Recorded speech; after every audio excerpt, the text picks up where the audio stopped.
Okay. Hello, and welcome to a special bonus episode. I'm Rob. There has been a transgression against the House of Paris! I'm David, and we're here with a, filler episode, recorded long ago, in case shit happened and we couldn't record a new episode, so, here it is. Yes, who knows what could happen in the future that could affect. So think of this as like a time capsule, but don't try and find out when we recorded it, because we are using not only the Trace Buster but the Trace Buster. Buster. Oh, I have mentioned this movie. We're talking about the movie, the big hit, one of my favorite movies from the great year 1998. Yes, that I have mentioned to Rob on multiple occasions, because every once in a while I quote the Trace Buster line or other things. Maybe not as much quotes of Avery Brooks, but everything he says is quotable. Yes. So I believe this is caps. This is pre Boogie Nights, I think. Like it was I think shot before it but came out after it. I guess maybe. Yeah, so this is it is one of the first Mark Wahlberg vehicles, back when that seemed hilarious. Yes. Back when he didn't want to be thought of as an underwear model. Yes, as directed by Kirk Wong, who is like a Hong Kong director. Yeah, it's kind of very much a Hong Kong action comedy. Yes, it like he directed a Jackie Chan film, Crime Story, I think, which is one of the more serious Jackie Chan like a serious. Movies. Yeah, it's a serious which is Jackie Chan. Usually not a good idea. Not usually. I think I've seen it and it was okay. Like, not as enjoyable as the Police Story movies, because those are more over the top. But it was okay. Yes. So our premise is that Mark Wahlberg is Melvin Smiley, who is part of a squad of beefcake hitmen. Beefcake, as described in the movie, Spice Boys, which it turns out was an ad-libbed line. Yes. And they are based in an unnamed American city that is obviously Toronto. If you say so. Some of the locations were giving me like a middle of nowhere Jersey vibe, like the video rental place. I think I've driven by that place. That I'm not sure where they filmed that, but like the very opening scene, you see the Toronto skyline. And it's blatantly Toronto. And then the the hotel, I think that they're conducting their first hit in is the Winter Garden Theater. Oh, neat. Yes, which is a very like ornate downtown Toronto theater, like a live theater. Oh, does it have a swimming pool? I'm guessing no. No, it does not. No, that is an actual swimming pool though, and they CG'd in like the reflection of the building because it's actually like an outdoor pool in a park. Yeah, the CG reflection on the water is kind of bad, but I'd hope at least intentionally so. Yeah. I mean, it was 1998. Our internet wasn't great. Our CG wasn't great. So anyway, he is part of this squad with Lou Diamond Phillips. Playing Cisco. Antonio Sabato Jr., who is, I think, now mostly known for being like a big Trump guy. Oh, he was in some teen show thingamabob or something. I think he's on a soap opera, I believe. Oh, soap opera? You got Robin Dunn, who's Canadian, and you've got Bokeem Woodbine, the Shocker. Yes! Like, I remember a lot of this movie playing Crunch, which is presumably a nickname, but Crunch. I did not realize he was the Shocker until after I'd seen Homecoming. So I was like, oh, Crunch! Neat. Yeah, I mean, he's one of those guys who's sort of been around forever, but you only noticed him recently. Yeah. And his main characteristic in this movie is that he's an adult man who has only now discovered masturbation. Yeah, because Mark Wahlberg's character, Melvin Smiley, is in multiple relationships. He has a fiance and a mistress, and you could imagine he probably has more bad relationships. And the thing is that Bokeem Woodbine's character, Crunch, has been in relationships forever, has never had to masturbate. Yeah, he says he's been getting laid since he was 10. Yeah, he's moved beyond that into only masturbating, and that's his one note, and he hits it so well. And the acting in this movie, almost every actor except for I guess Wahlberg and the girl China Chow, everybody else is overacting to the point of perfection. Yes, this is real ham fest. Yeah. So anyway, and this hit squad works for they work for Avery Brooks, Captain Benjamin Sisko himself. The biggest ham of them all as Paris. In this movie. He is hamming it up. It's weird that Captain Sisko and a character named Sisko are in the same movie. That also makes me giggle. Oh yeah, I never thought of that. And he'd already been. This is like mid Deep Space Nine. He probably did this in like the summer. Yeah. And he's chewing so much scenery. It's a treat to see. Like Avery Brooks isn't in enough movies because he's kind of a crazy person. But when he gets to let loose, it's wonderful. I mean, he hams it up in Deep Space Nine occasionally as well. Yeah. Like that episode where he like gets hit in the head and he thinks he's like a sci-fi writer in the 50s. It's real! I created it in my mind! Yeah. Anyway, so yeah, Wahlberg is like the world's nicest henchman, or world's nicest hitman. He is, like his main goal, as he states multiple times in the movie, is that he doesn't want he wants everyone to like him.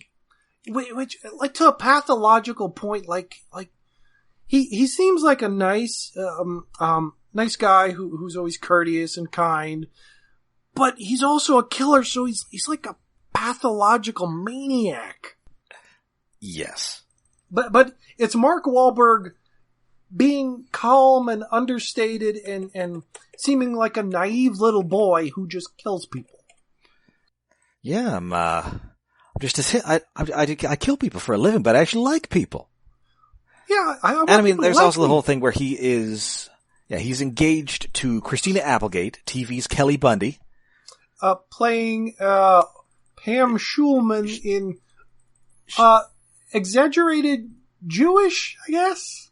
Oh, she is a Jewish American princess in this. Yeah, it's a little bit too far, I think. I mean, everybody else in this movie is over the top, but it's... The Jewish stuff in this movie is a little uncomfortable. Yeah, but he's also in a relationship with his mistress, Leela Roshan, from Waiting to Exhale. Oh, I knew I'd seen her somewhere before. And she's in a lot of stuff. She's in Any Given Sunday. She's in Meteor Man. Oh. And, both Breakin' and Breakin' 2 Electric Boogaloo. Oh, neat. I've only seen Breakin' 2 Electric Boogaloo. She's a dancer. And, and she's married to Antoine Fuqua, director of Training Day. Oh. Yeah. Anyway, so yeah, and he, in addition to all of this, he's being harassed by an employee of Big Top Video for a missing tape of King Kong Lives. Yes. That, there's so many things in this movie that I enjoy, but like the fact that kind of the MacGuffin of the movie, other than a kidnapping victim, is trying to return a VHS tape of King Kong Lives, not a good movie, to a video store. Now, this is the one from the 80s that has Linda Hamilton in it. Is that correct? This is the sequel to the one from the 80s where King Kong gets an artificial heart and knocks up a giant gorilla woman. Right, and I think Linda Hamilton is in that. Yeah, I think so. I think she's like the doctor or something? Yeah, something like that. Right, but it's a sequel to the Dino De Laurentiis one from the 70s with like Jeff Bridges. Yep. I think, was it Stan Winston or some famous special effects guy is the female Kong in the movie. Because nobody else could fit in the suit. I think that's Rick Baker. Oh, Rick Baker. I knew it was some name. It's probably Rick Baker's played a lot of apes. And I think he was the guy I think he might have been like the Kong in remember that De Laurentiis one? They built like a giant robot Kong, but it barely worked. So most of the time it's a guy in an ape suit. Yes. That's surprisingly good ape suit. It's better than the old, Godzilla vs. King Kong suit. That thing was a piece of shit. And anyway, this video store guy who is kind of great in this, is actually like a known Canadian actor. Oh, neat. Again. There was a semi-popular kind of comedy horror show, Big Wolf on Campus. Oh, wow. And he was like the goofy sidekick of the titular werewolf. Yeah, I can't imagine him being main character. He has goofy sidekick written all over him. And it's basically the same role. But, and anyway, because of all this, Melvin has like a terrible ulcer. So, he's drinking Maalox or the knockoff equivalent like throughout the movie. And at one scene, he's opening a medicine cabinet in front of Christina Applegate. There's nothing but the Maalox in the cabinet. Yeah, I think it is Maalox. I bet they got a cut of this. Quite possibly, because it's rather prominently featured. Because he has the ulcers or problems of something all the time, because everyone is shitting on him. Because he lets them shit on him. He's a real pushover. Yes. And indeed, he feels that he's being underpaid by Avery Brooks. So his crew, after conducting an exciting action sequence inside the Winter Garden Theater, where they kill like a bunch of sex traffickers. Yeah, some guy unnamed smuggling and selling like barely legal girls, and they just murder. Well, Melvin murders all of them. Cisco and the other guy take credit for it by just firing at already dead bodies. And Cisco, Lou Diamond Phillips, after they get out, like, he gets the big bonus because he said, "Oh no, the target was not killed by Melvin. He was still alive. He was clearly dead," as they flash back to a scene of him shooting another dead body. Yes. But Melvin they decide that, Melvin needs the bonus to pay off his mistress, who keeps asking for money, but she's not paying bills. Yes, and also his future in-laws are also asking for money. We'll get to them. Yeah. So anyway, they decide, we're going to do an independent job, and that turns out to be kidnapping the daughter of a local businessman, Jiro Nishi, played by Sab Shimono, who is, you've seen him in everything. Yeah. Well, not I everything. He's the bad guy in Ninja Turtles 3. Yeah, I think so. As James Hong is to Chinese character actors, this guy is to Japanese character actors. If you can't get Mako, yes. Yeah. Well, I guess you certainly can't get Mako these days. Well, no. This actor's still alive. But the thing was like, oh, Mako's busy on another movie, let's get this other guy. Basically. But yeah, you've seen him. So, unfortunately, it turns out that due to a recent foray into movie making in which he starred in his own movie, Taste the Golden Spray. And directed the most expensive movie ever wrote, made. Directed, produced, and starred in. Taste he has no the money. Golden Spray. He's flat broke. Yeah, it's... It's so stupid. So they kidnap his daughter, who is of an indeterminate age, we'll say. Yeah, according to the writer, what's his name? Ben Ramsey, the movie he wrote was darker and less comedic. And like, Smiley dies at the end. But he wrote, he was putting in anime cliches intentionally in that, she was supposed to be like a schoolgirl. But they aged her up, much in the way many hentai would age up a character to release it in America. And, but she is wearing they kidnap her from, what appears to be a high school. Yeah, it's like a prep school. Like they all have uniforms. They're wearing school uniforms. Well, yeah, but I think they refer to it as college. Yeah, it's referred to and the actress like hentai college in quotes. Oh, and yeah, the actress is China Chow, who I never really saw in anything else, but is actually kind of good in this. Yeah, she's really good. I think this was her first acting gig, and she didn't do much else afterwards. Yeah, because there's a big and introducing China Chow. Yeah, but she's really good. Because there is a legitimately funny scene where, like, they're recording a tape, because this is the 90s and everybody just has big tape recorders, of the ransom note, but they have horribly misspelled it, so she is reading it out as it is written, and they're getting angry at her. Yes. It's pretty funny, actually. I have to give the movie that. Yeah, I'm kind of disappointed she hasn't been in more movies, because she's damn good in this. And she is only 3 years younger than Mark Wahlberg, so it's not totally horrible. And in fact, they actually dated. Oh, yeah, it's weird to see Mark Wahlberg look so young. It's like he looks like he's 18 or something. He is very baby-faced in this. He's always a little baby-faced, but he's such a little child. So anyway, they do eventually successfully kidnap her, and also blow the head off her sort of handsy pseudo boyfriend in the back seat. Not just handsy, like rapey. Yeah, he is getting real rapey.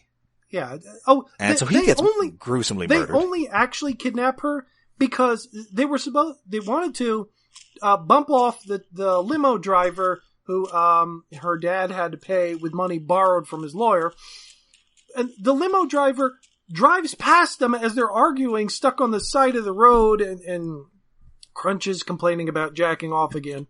And the limo pulls back because they're broken down, and that's the only reason this goes off without a hitch. By accident. So he's the one who, because Smiley is such a putz, he is the one who has to take care of her, so he leaves her with his mistress, but in short order, his mistress dumps him, and also dumps him with the kidnapped victim. Dumps the girl on him, but it turns out that she has his tape of King Kong Lives. Yeah. And took it with her, and her boyfriend, who she's been dating this whole time, getting money from Smiley.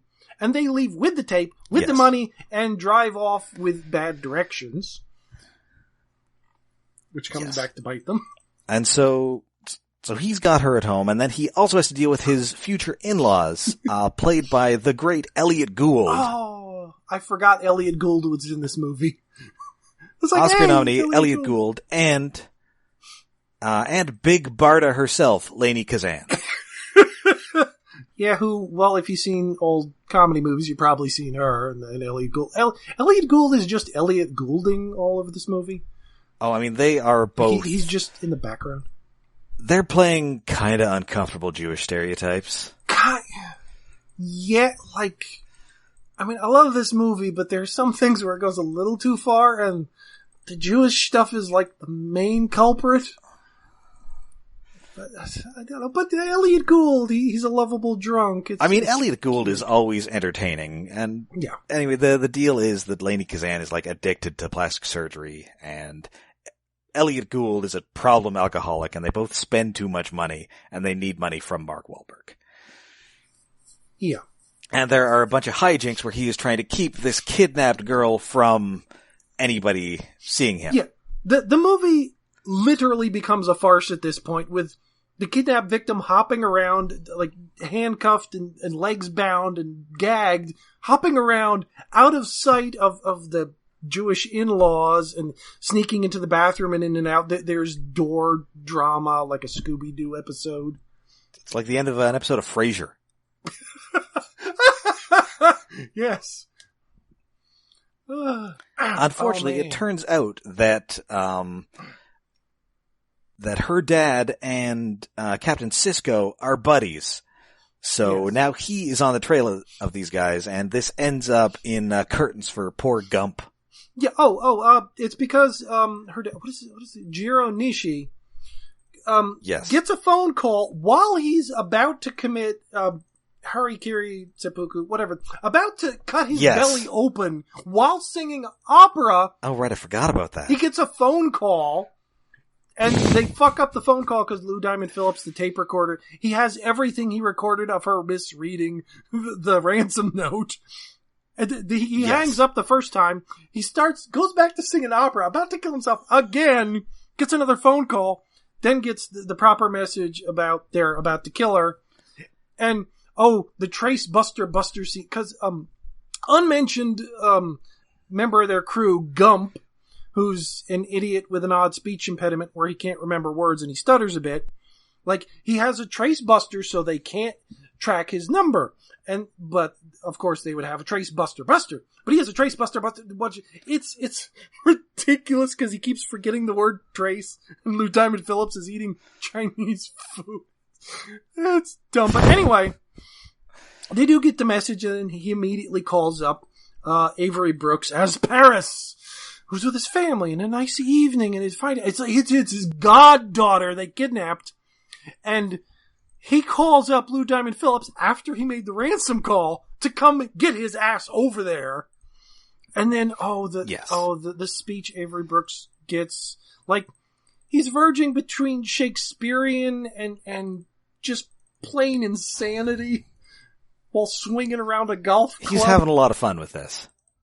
And he tells Lou Diamond Phillips' character to shut up at the beginning, but he keeps making comments.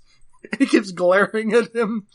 And then at the end of this yelling, he's like, what would you do to someone who had taken an affront and personally insulted your house? It's like, I'd bust some caps. And then he appoints Lou Diamond Phillips as the one to go after the people that kidnapped, and he's the kidnapper. It's a farce. It's a farce with gunfights.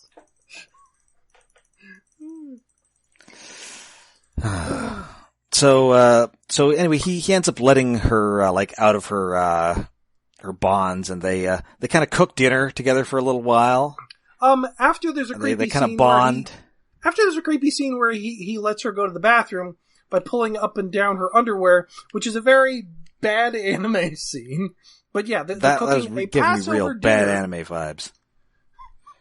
After cooking a Passover, or trying to cook a Passover dinner, and they're sort of flirting, sort of like kidnap victim and schlubby assassin. It's a very weird scene. Like she's kind of psychoanalyzing him that he's a total doof. Yes. He's a whipped And then she doof. takes the first opportunity to try and escape. Of course. Yes. And then about this time, everybody comes in for dinner, and also here comes, Lou Diamond Phillips and Antonio Sabato Jr. However, luckily, Bokeem Woodbine has decided to get the F out of Dodge and calls Melvin in the airport attempting to buy the proper aloe vera lotion whilst using a hand exerciser. Incorrect. He does not want that aloe vera bullshit. He wants lanolin while exercising his masturbating hand. But we skipped over the part where Lou Diamond Phillips comes to Gump because, of course, they were using a Trace Buster made by the man whose daughter they kidnapped. So, of course, he could figure out where the fuck they are. So, Lou Diamond Phillips kills the idiot tech guy, Gump, in a really dark scene where, we finally have a villain. It's Lou Diamond Phillips. Damn. And he's hamming it up in this movie. Oh, it's like he's trying to out-ham Avery Brooks, and it's working? Yes. And I think this is also where I should mention the soundtrack, because this is a 90s movie, and there's so much ska going on in this movie. Yeah, I guess. I don't recognize the music that well. Nothing is really familiar. I think at one part, Wahlberg sings the music. 'Cause I got the trash and you got the cash, oh baby, we should get along fine. So give me all your money, 'cause I know you think I'm funny. Can't you hear me laughing? Can't you see me smiling? I'm the man. I'm the man, I'm the man, I'm the man. I'm the man that gave you the hula hoop. I'm the man. I'm the man, I'm the man. I'm the man that gave you the yo-yo.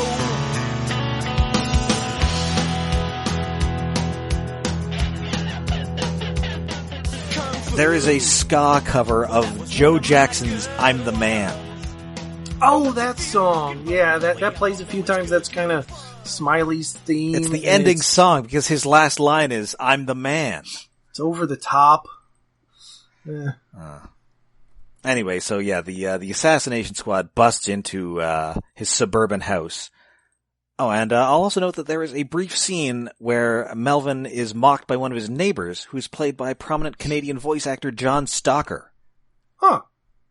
Probably best known as Beastly on Care Bears and all the zillion characters who sound like him. Oh, okay, whatever. Oh, it's not that He's kind of doing like a Jackie Gleason impression. It's not that they actually bust into the house. Smiley's taking the call from Crunch, and then he comes back to the dining room table, and Lou Diamond Phillips and two goons are sitting there with his soon-to-be in-laws. Well, soon not to be in-laws, because they went to Temple and decided, nah, daughter, you're not going to marry the little white boy, Catholic, Irish, German, whatever the fuck. But yeah, they're having a nice dinner with guns under the table.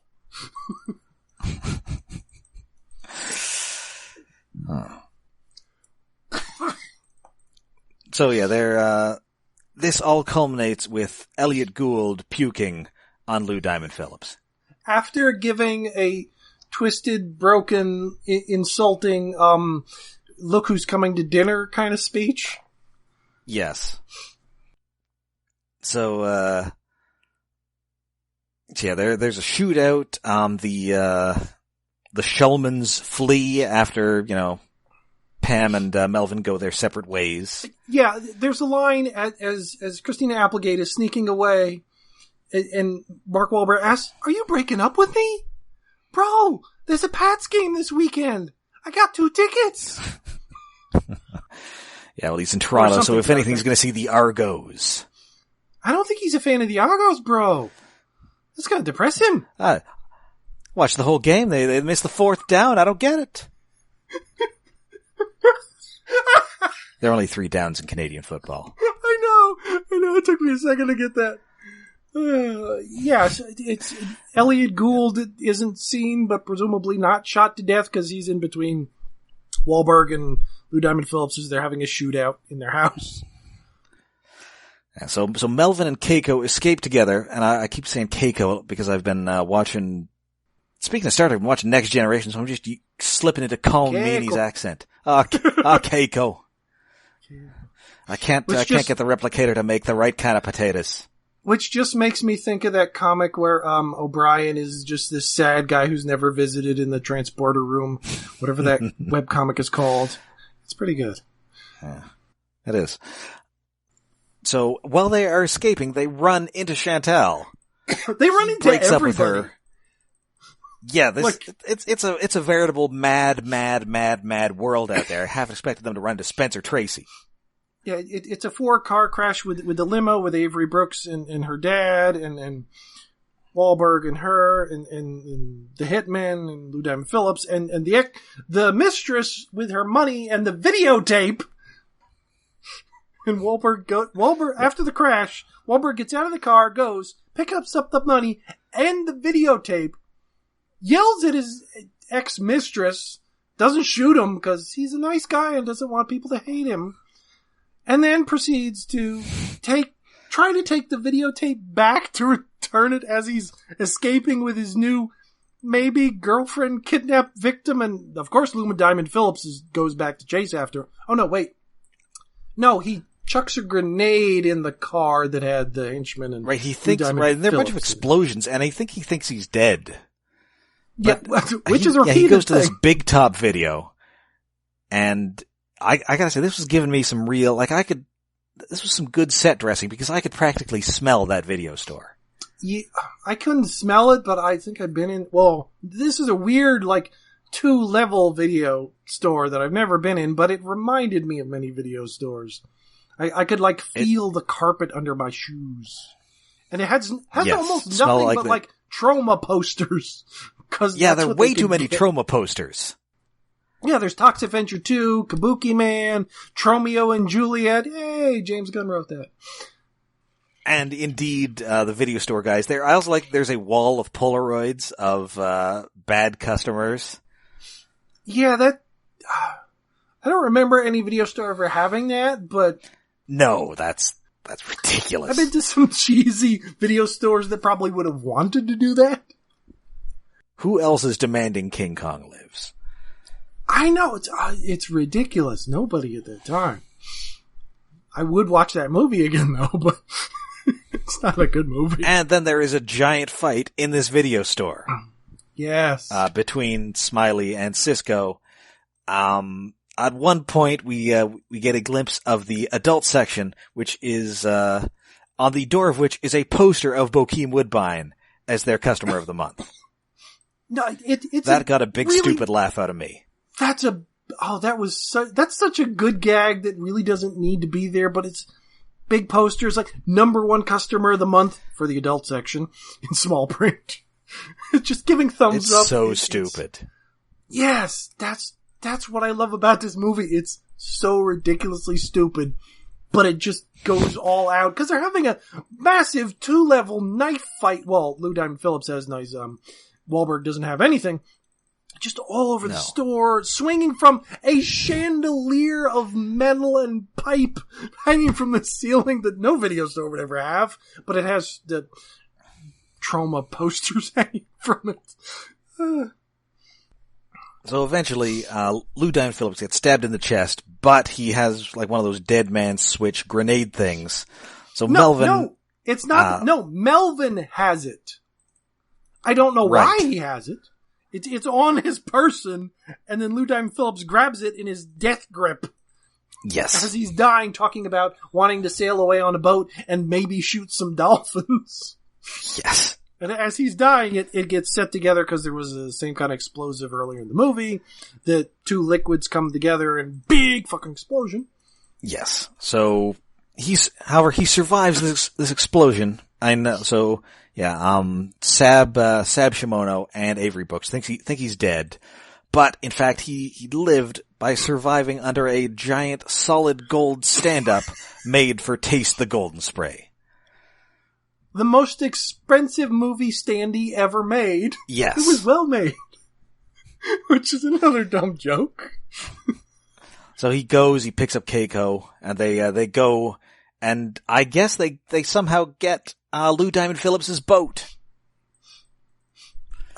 Yeah, well, no, earlier in the movie, I think Lou Diamond Phillips said if anything ever happens because he's joking, like, if I die, I want you to get my boat. Yeah. Yeah, in the scene where we get to see, Antonio Sabato Jr., Bokeem Woodbine, and Lou Diamond Phillips' ass in quick succession, we don't get to see Marky Mark's ass, but there's a lot of male ass in this movie. There is a surprising amount of male butt. Yep. No tits. No. And that is a little surprising. We were still doing nudity in the 90s. Yeah, I know. Oh well. Anyway, and there's only like 3 female characters. This is true. 4. Yeah. Well, Lainey Kazan was in Playboy, in like the 70s. No. Well, in fact, that was, allegedly what inspired Jack Kirby's creation of Big Barda. Really? She's that tall? Well, I guess she's almost as tall as Elliot Gould, and he's huge. I mean, I'm sure she's not as tall as Big Barda, but I mean, she's also not, you know. I thought Big Barda was more inspired by, Jack Kirby's wife. I mean, kind of more personality, but I think physically she kind of looks like a 70s Lainey Kazan. Okay. Anyway, so yeah, this movie is ludicrous. It is the 90s condensed into a solid hour and a half of pure stupidity. Yeah, it's comedy, it's gunfights, it's almost Tarantino-ish, but not really. It's Hong Kong, because the director is from Hong Kong, and action, and it's so many good, stupid things that work together. Even if Mark Wahlberg is kind of a horrible human being in real life. Well, it's nice to see him, at the very least, the Asian person in this movie is probably the person he's nicest to. Yes. So I guess that's something. That makes up for shit he did when he was a teenager. Yeah, not quite. No, it doesn't. Oh, but well, this was apparently produced by both Wesley Snipes and John Woo. Yes. The reason this was made was like, somebody got the script to, I think it was Wesley Snipes first somehow. And then he had a production company with John Woo, and it happened. It's very strange. But well worth it, because I love this stupid movie. It is phenomenally stupid, but I enjoyed it, and it's on Canadian Netflix. I don't know if it's on regular Netflix. I have a VHS, or a DVD, not a VHS. If I had those on VHS, that'd be more entertaining, because they're running gag, but... Yes. I did not realize there was director commentary on this, because this is a really early DVD. Oh, wow. Because when did DVDs start? Like late 90s, maybe early 2000s? Yeah. So this, I don't know, when did it come out? Did DVDs come out right after the movie back then? I think it took years, I think. Yeah, I'm not sure. So this might have actually only come out in 2000 or something, but it's still pretty early for a DVD, and then it has a director and a writer commentary, separate tracks. It's a lot for back then. They were proud. There's a lot of paperwork in this goddamn thing. There's a 2-page insert of listing how this movie was made. It's ridiculous. So many pictures of all the actors, but not one picture of Avery Brooks. I'm disappointed. Oh. They'd have to pay Paramount money if they did that. Yeah. Bokeem Woodbine, though. Yeah, I mean, Bokeem Woodbine is maybe the guy who's had the most successful career following this movie. Him and Wahlberg, I guess. Mark Wahlberg, yeah. Yeah, because Lou Diamond Phillips hasn't been in enough movies. You see him in things, but he's not like a name. And I mean, obviously, Elliot Gould and... Well, Elliot Gould was before. Yes, and likewise for Lainie Kazan. Yeah. But, if you get a chance to catch this on TV or on Netflix or whatever, it's kind of worth reliving the great year of 1998. Yeah.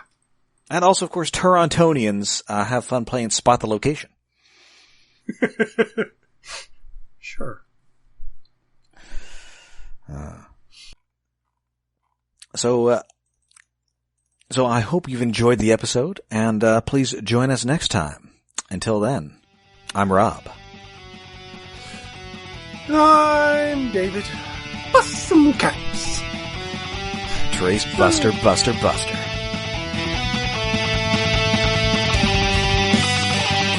Thank you.